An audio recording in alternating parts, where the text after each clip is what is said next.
అందరికీ praise lord. Good Friday శుభాకాంక్షలు. ఈరోజు దేవుని వాగ్దానము, మన అతిక్రమములను బట్టి అతడు గాయపరచబడెను, మన దోషములను బట్టి నలుగగొట్టబడెను, మన సమాధానార్థమైన శిక్ష అతని మీద పడెను, అతడు పొందిన దెబ్బల చేత మనకు స్వస్థత కలుగుచున్నది.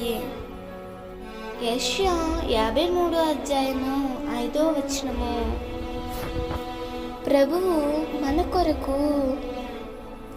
గాయపరచబడుటకు, నలుగగొట్టబడుటకు కారణం ఏమిటి అంటే, దేవునికి మానవునికి మధ్య పాపము వలన వచ్చిన శిక్షను తీసివేసి సమాధానము కలిగించుటకు, మరియు పాపము అనే రోగము నుండి విడిపించి ఆయన సొత్తుగా చేసుకొని ఆయన రాజ్యం కొరకు సిద్ధపరచుటకు తనను తానే అప్పగించుకున్నాడు.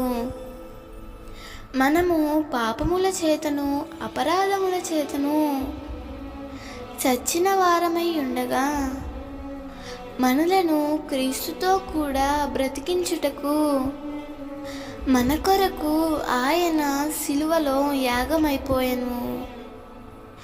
ఈరోజు ఆయన నీకిస్తున్న వాగ్దానము, అతడు పొందిన దెబ్బల చేత మనకు స్వస్థత కలుగును.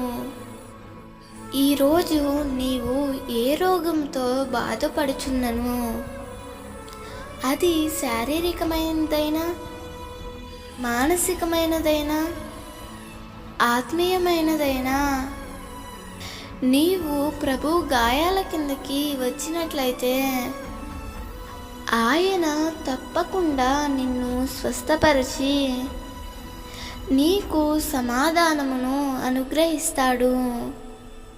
నీ పాపములన్నిటినీ క్షమించి నీకు సంపూర్ణమైన విమోచన కలిగిస్తాడు.